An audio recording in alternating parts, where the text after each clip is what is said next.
First World War. First World War started in the year 1914, went on till 1919.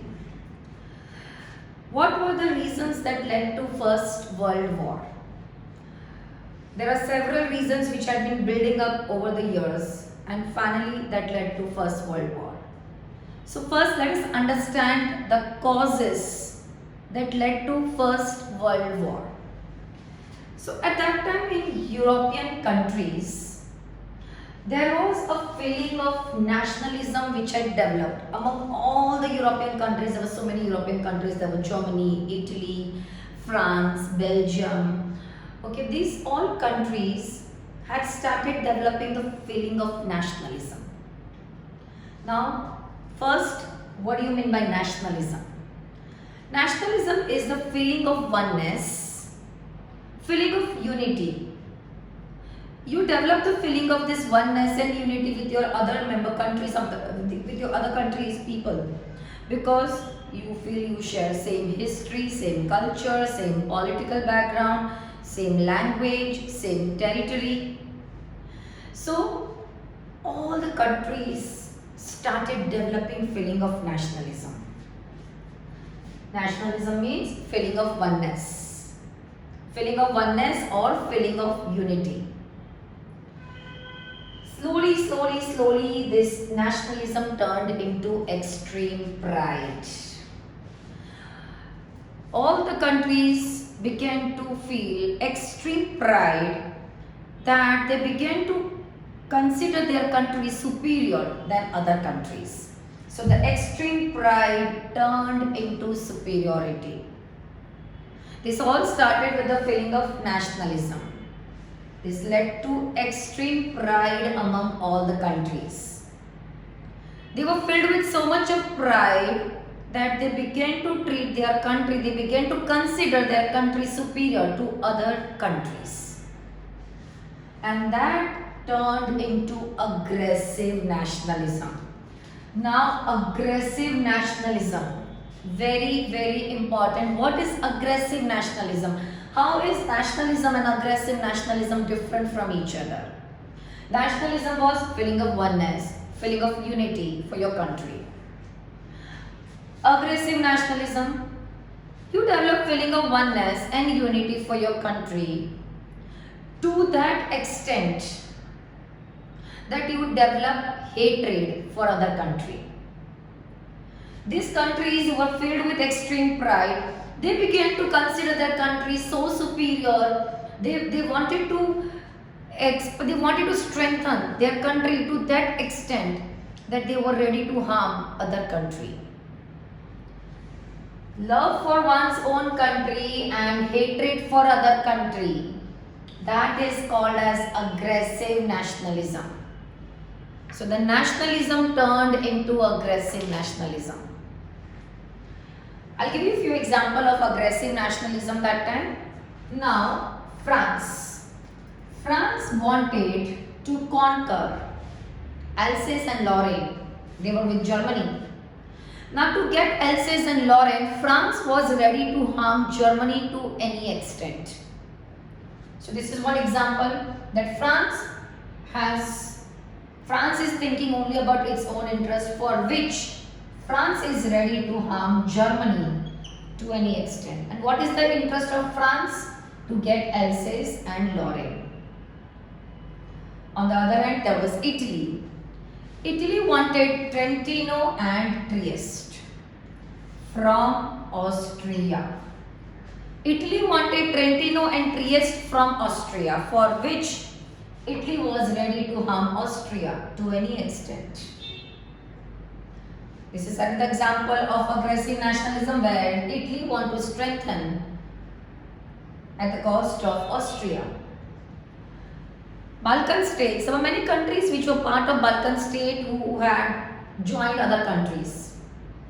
Now, one example of Balkan state is Serbia. So, Balkan state country like Serbia, they wanted their fellow nationals, the nationals of the Serbia were called as Slavs. The Balkan state people, they were called as Slavs. So, they had joined other countries. So, what Balkan state country wanted, I'm giving one example of Balkan state here, Serbia.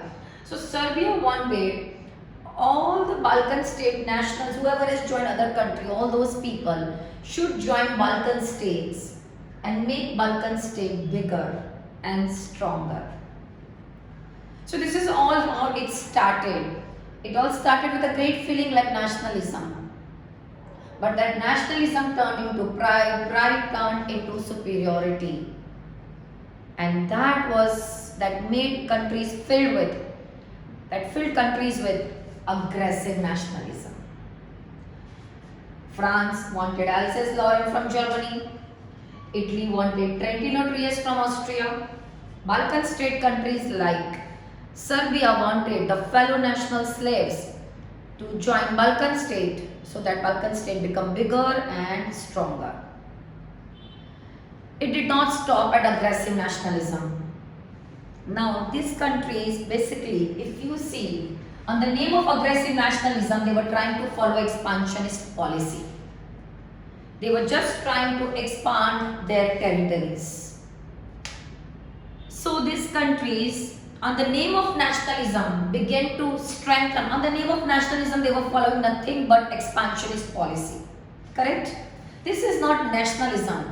This is purely expansionist policy. They knew if they want to expand their territory, if they want to conquer some territory from other country, they will have to strengthen their military power.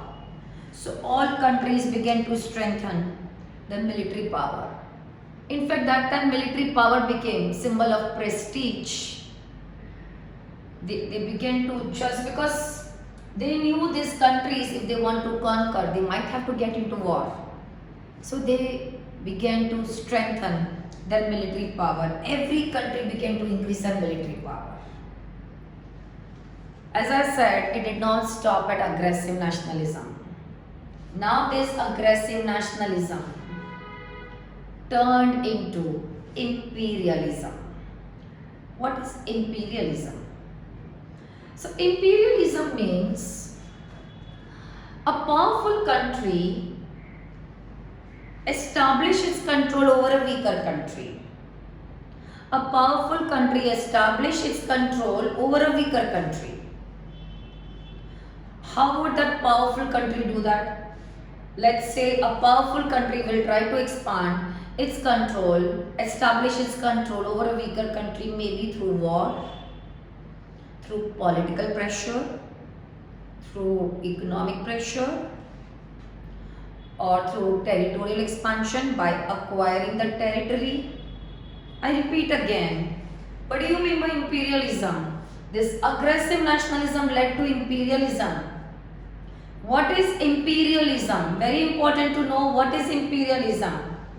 A powerful country establishing its control over a weaker country through war, through political pressure, through territorial acquisition, through economic pressure. Now the conquered weaker country will be called as a colony. These imperial countries will be administering the colonies. How would they do it? The powerful country will administer. A powerful country will administer the colony in their own benefit through their direct representative or through the representative of colonies, but those representative will be nothing but a puppet rulers in their hand. We all know very well example, our country India had been a colony of British, had been a colony of Britain, right? They had established their control over India through war, through political pressure, through economic infiltration, through territorial acquisition. That is the best example to understand what is colony. India was administered by Britain that time through their direct representative. So this is called as imperialism, and when I say imperialism, it is also called as colonization. Imperialism and colonization goes hand in hand. They both are. So a country establishing a power is called as an imperial country, and the conquered country is called as a colony. So this is called as imperialism or colonization. Please make sure to learn the definition of imperialism and colony very well. I repeat again, colony were administered by imperial countries through war, through through the direct representative or through the puppet government. Now this colony, what was the importance of having a colony? Lot of benefit. Colonies would provide imperial country with trade routes, raw material at a very cheaper rates, market for finished goods, fertile agricultural land of colony would benefit imperial country, cheap labor in the form of slaves. These all benefits imperial country would get from colony. And above all, having more number of colony would show how much powerful is that country. Having more number of colonies not only boosted their economy but also added to the prestige, to the power of that imperial country. Country having the largest number of colony was treated as a powerful country, so it was more of a fight for power also. I repeat again, what were the benefits of having colony? Raw material at a cheaper rate, market for finished goods, trading routes, fertile agricultural lands, cheap labor, and above all, prestige, status, power. Now, the two continents which were mainly targeted to have maximum colonies were Asia and Africa. And all the European countries, including some of the Asian countries like Japan, they had been contesting, they had been competing, not only contesting, but had been competing to acquire maximum colonies in Asia and Africa. The continents they wanted to have colonies was Asia and Africa, and European countries had been competing with each other. Now, in this entire race of acquiring maximum colonies, who emerged as the most powerful country? Britain and France. Britain and France were able to conquer maximum colonies in Asia and Africa, because of which the economy of Britain and France was progressing a lot. Not only Britain acquired maximum colony, also Britain built navy, which was world's largest navy. Because of this colony, and of course Britain had navy, because of this, these countries became very powerful country. Germany, Italy, they also wanted to have the same power, same progress of their economy by acquiring maximum colonies.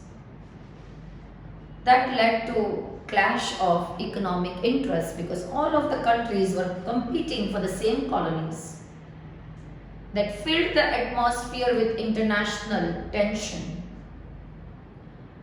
That filled the atmosphere with hatred and jealousy for each other. There was envy, jealousy, hatred, suspicious. This is what atmosphere was filled with, because all countries wanted same colonies. Every country began to strengthen their military power. These all countries, excuse me, these all countries wanted their economy to progress in the same way how it was progressing for Britain and France. Thus, war was quite obvious in this scenario. But yes, competition for colonies filled atmosphere with international tension. There was not only tension between one or two countries, there was international tension. So this was the first cause that led to First World War.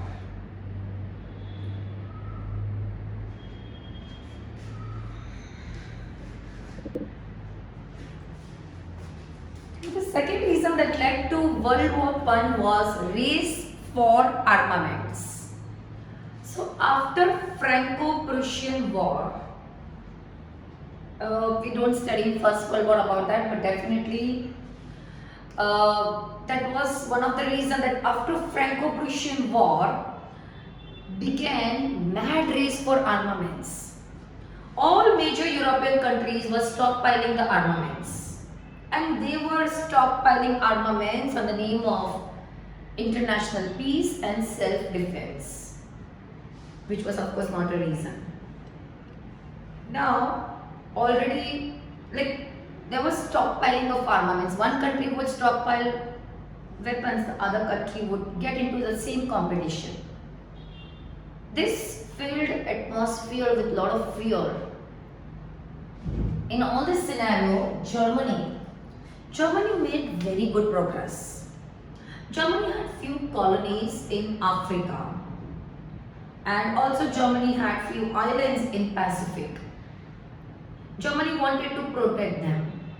With that intention, Germany built navy, and this navy was at par with Britain.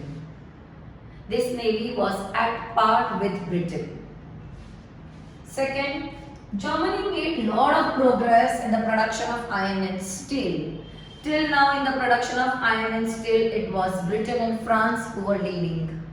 But Germany's progress was so much that Britain and France were left far behind in that. Germany built world's largest battleship, Imperator. This was one of the greatest progress of Germany. Germany had Kiel Canal. The only problem with Kiel Canal was it was not deep enough. Germany dug Kiel Canal deeper, because of which any battleship could enter. Now this Kiel Canal, and that made Germany's position very strong. The progress of Germany was quite not welcome, Britain and France were little alarmed with this progress of Germany. So in this scenario, they were looking for a chance, for an opportunity to stop Germany from progressing so much. So that was also one of the reasons that led to World War I. As I said, again I repeat, the second reason is race for armaments, which started after Franco-Prussian War. All major countries began to stockpile armaments on the name of self-defense and international peace. In all this scenario, Germany made a lot of progress. Germany had few colonies in Africa and some islands in Pacific. To protect them, Germany built navy which was at par with Britain. Germany made a lot of progress in the production of iron and steel. Germany built world's largest battleship called as Imperator. Germany dug Kiel Canal deeper.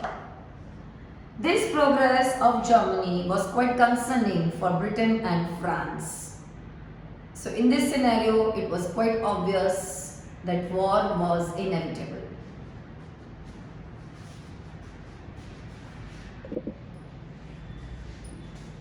Now during this period before the war, Europe was divided into two types of nations. I'm talking about the period in early 20th century. Europe was divided into two types of nations. On one hand, there were single nation states. Now what do you mean by single nation states? These are the countries where all the people spoke common language, had common culture. For example, France, Holland, Germany, these all were single nation states. On the other end, there were imperial nations or imperial states, for example, Austria-Hungary Empire, Russian Empire. Now, under Russian Empire, there was Turkey, there was Mongolia, there was Ukraine, there was Poland. These all countries had different cultures, spoke different languages, but they were under Russian Empire. Similarly, there was Austria-Hungary Empire. Now, there was Serbia, Bosnia, Croatia, Hungary. excuse me, these all were under Austria-Hungary. These are the countries which spoke, the people, the population of these countries spoke different languages, had different culture. Now, at that time, Germany entered into alliance with Austria and Hungary. Later on, this alliance was joined by Italy. And this alliance came to be called as Triple Alliance. This alliance came to be called as Triple Alliance. Germany entered into an alliance with Austria-Hungary. Please remember which all countries were under Austria-Hungary. And later on it was joined by Italy. This alliance came to be called as Triple Alliance. Now, on the other hand, there was one more alliance getting formed, which was by France. Now, France, so Bismarck, the person who played very important role in the unification of Germany. So, after the death of Bismarck, the scenario changed. After the death of Bismarck, France was able to develop friendly relation with Russia and England. France was able to develop friendly relation with Russia and England. And they three together formed an alliance called as Triple Entente. The alliance was called as Triple Entente. And later on this alliance was joined by Japan. This was an alliance which was formed to counterattack Triple Alliance. So two alliances are formed. On one side we have Triple Alliance, other side there is Triple Entente. Triple Alliance, Germany, Austria, Hungary, later on joined by Italy. And Triple Entente, France, Russia, England, later on joined by Japan. Later on joined by Japan. Now, Britain had created a very, very big empire. Because of course, as I said in the earlier part, Britain had conquered, Britain and France, and that also Britain had conquered maximum colonies in Asia and Africa. Britain was able to get lot of benefit from these colonies. The foreign trade was expanding, the trade routes were great. Now, other countries were determined, they also want a similar progress in their countries. Because of which the rivalries began. This is clearly showing the countries were heading towards war. Initially, I told you they were stockpiling the armaments. Before that, we saw how there was international tension because of the rivalry and the conflict for acquiring maximum colonies. Already all countries had stockpiling armaments. Already their intention was to stop Germany from growing to power. And now alliances are formed. What is all this showing? The countries were heading towards war. Now, during that time, there was Archduke Francis Ferdinand. Who is this Archduke Francis Ferdinand? He was an heir to the throne of Austria-Hungary. He was a successor to Austria-Hungary Empire. He was assassinated at Sarajevo. Sarajevo is the capital of Bosnia. He was assassinated at Sarajevo, which is the capital of Bosnia. Who assassinated him? He was assassinated by a group of people called as Black Hand. They were also called as Union of Death. These were the group of extremist Serbians.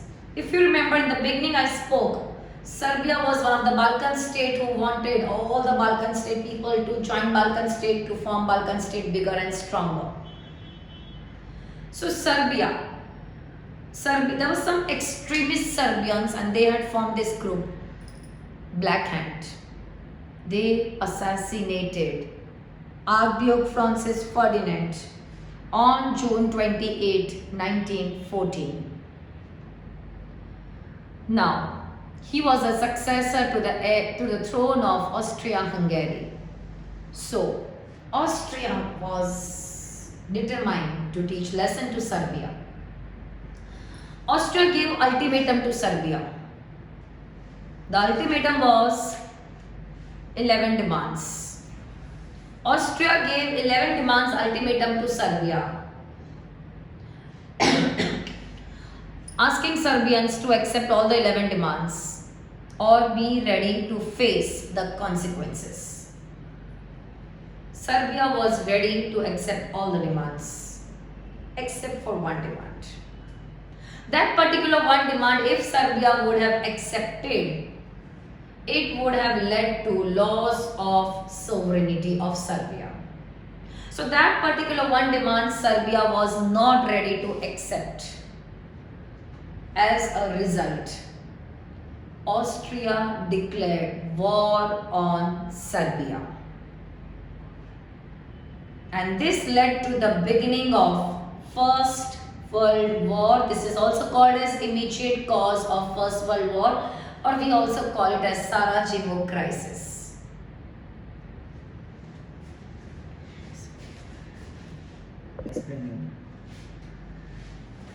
So as I said, after the assassination of Archduke Francis Ferdinand, Austria presented 11 demands ultimatum to Serbia, asking Serbians to accept all the demands or be ready to face the consequences. Serbia was ready to accept all the demands except for one.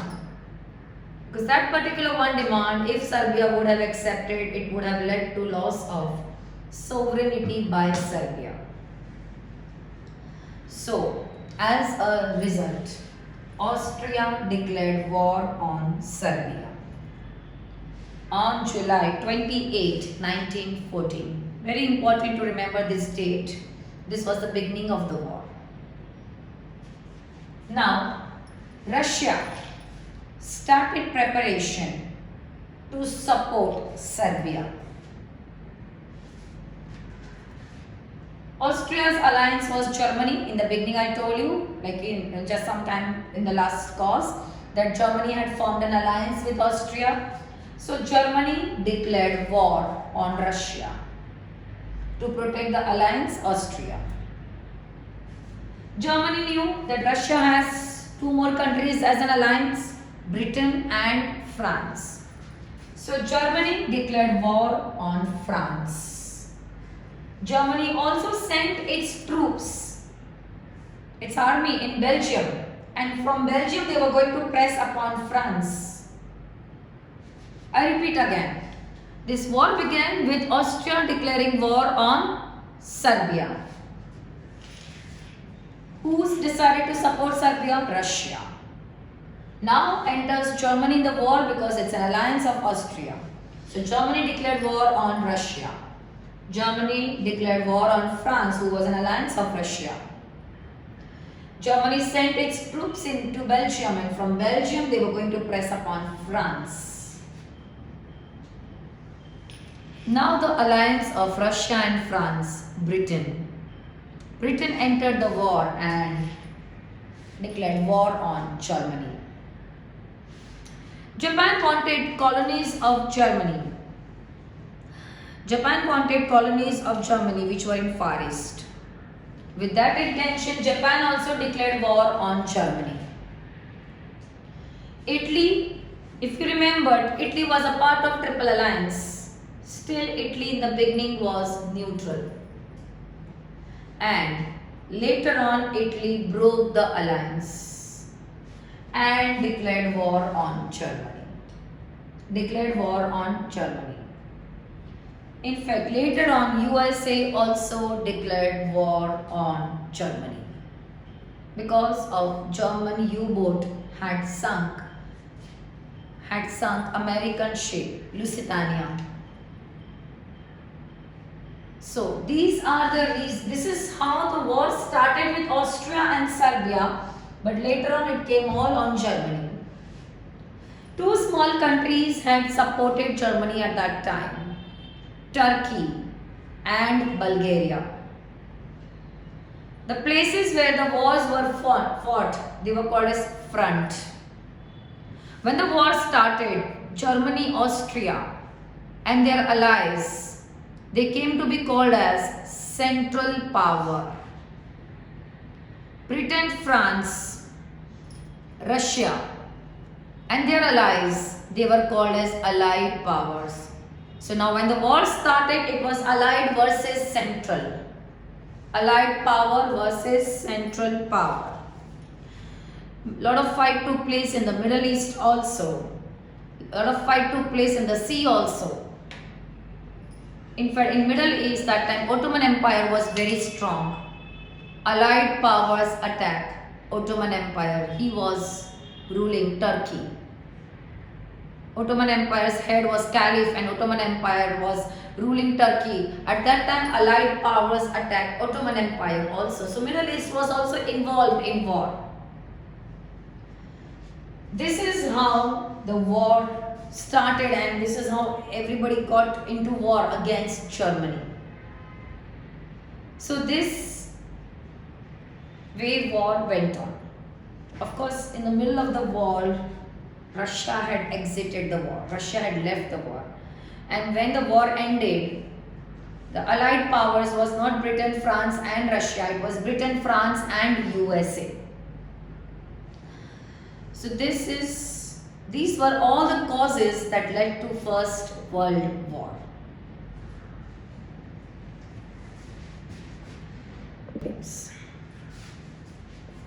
First World War ended with the defeat of Central Power. The victorious countries, that is Allied power, Britain, France and USA, and of course many of their allies, they all decided to bring an end by signing a treaty. Treaty of Versailles. This treaty is famous for not ending First World War. This treaty is called as a major reason for Second World War. We will study and we will see how. All the Allied powers met in a conference in Versailles. Versailles is a suburb in Paris. Then they all met again in Paris. 27 countries had attended that conference, but the terms and conditions of the treaties were decided by three major powers. Woodrow Wilson, President of USA, Lloyd George, Prime Minister of Britain, George Clemenceau, Prime Minister of France. The number of countries present were 27, but the terms and conditions were decided by these three powers. Defeated countries were not allowed to attend this treaty, this conference. In fact, Russia was also not allowed to be part of this conference because Russia had exited the war. Woodrow Wilson presented 14 points. So this entire treaty was based on 14 points negotiation given by Woodrow Wilson. It is called as it is based on Wilson's 14 points. So what was written in the treaty? Why is it called that this treaty led to Second World War? The treaty said that Germany was guilty of war. It was Germany because of whom the entire war took place. Second, the treaty said that since Germany was guilty of war, Germany will have to pay war compensation. What was the war compensation? How much will be the war compensation? Sorry. $33 billion. Germany had to give war compensation of $33 billion. Plus, all the merchant ships of Germany will be taken away. Plus, this is all as a war compensation. Germany will have to supply huge quantity of coal for 10 years to Belgium, Italy and France. This is all they decided they will have to give. Germans' most important area, Rhine Valley, was demilitarized. Germany could not keep, now Germany was not supposed to keep army in Rhine Valley.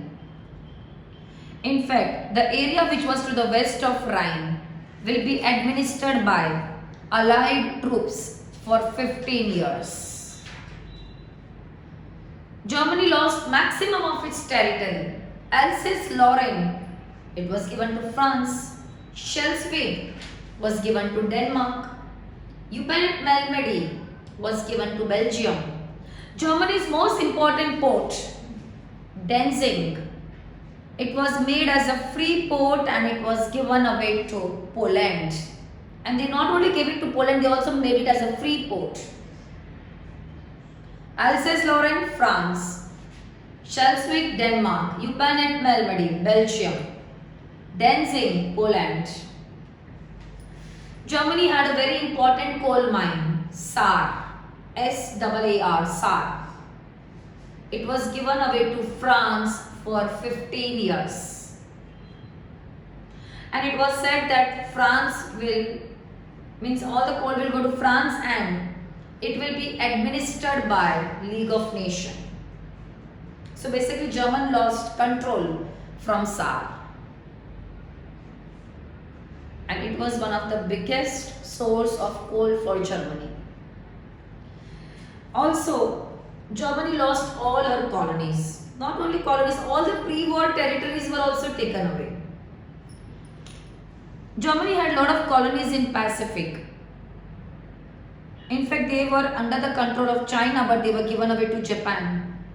Though China had helped Allied powers, but still they decided to give these colonies to Japan because they wanted, in future later on we'll get to know, that they wanted to use Japan to weaken China.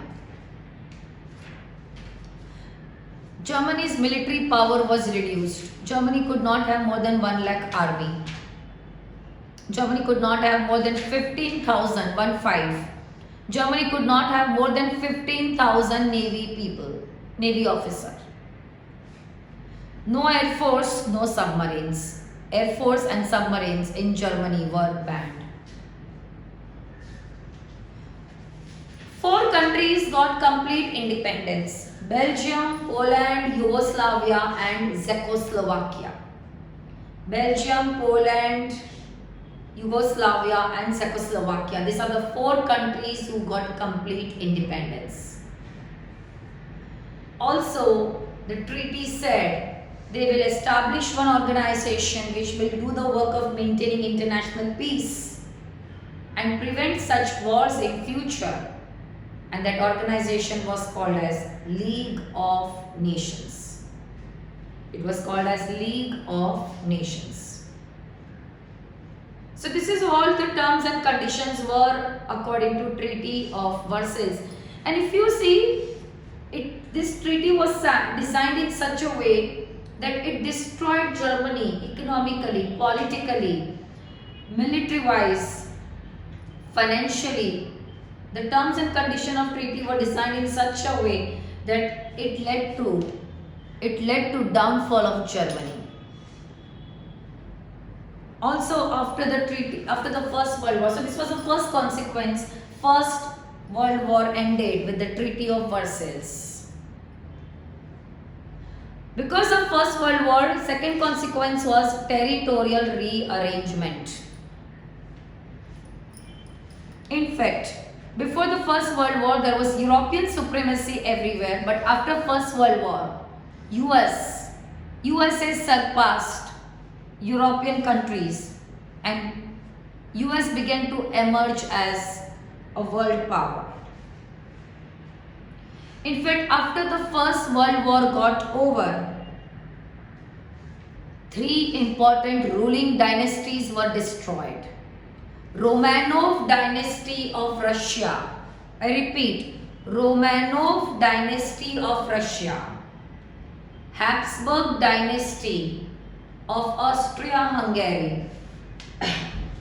Habsburg dynasty of Austria-Hungary. Hohenzollern dynasty of Germany. These 3 ruling dynasties were destroyed. Ottoman Empire was destroyed. After World War I, world saw emergence of dictators in Germany and Italy. The political map of Europe completely changed. As I said earlier, Alsace-Lorraine, which was with Germany, was given to France. Schleswig was given to Denmark. Eupen and Malmedy was given to Belgium. Danzig was given to Poland. 4 countries became independent: Poland, Belgium, Yugoslavia, Czechoslovakia. Countries having distinct culture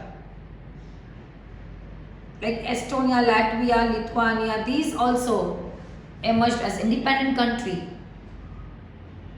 So this is how the political map of Europe completely changed after First World War. After the war got over, as I said, the last term of the Treaty of Versailles was formation of League of Nations.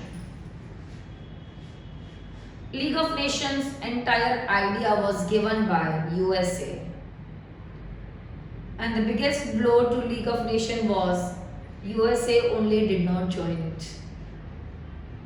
And the one who had joined it, you will see how in Second World War they were not really following terms and conditions of Treaty of Versailles.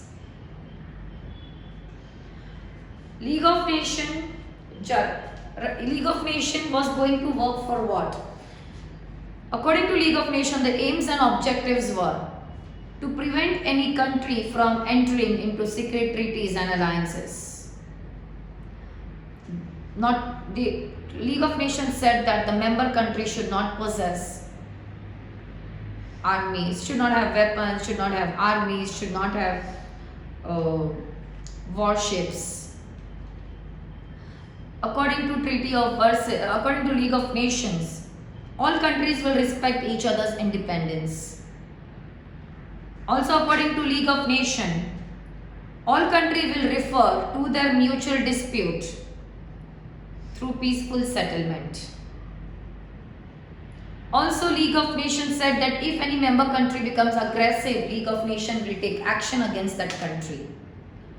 And also, League of Nations will work to bring about cultural, social, economic cooperation among the member countries.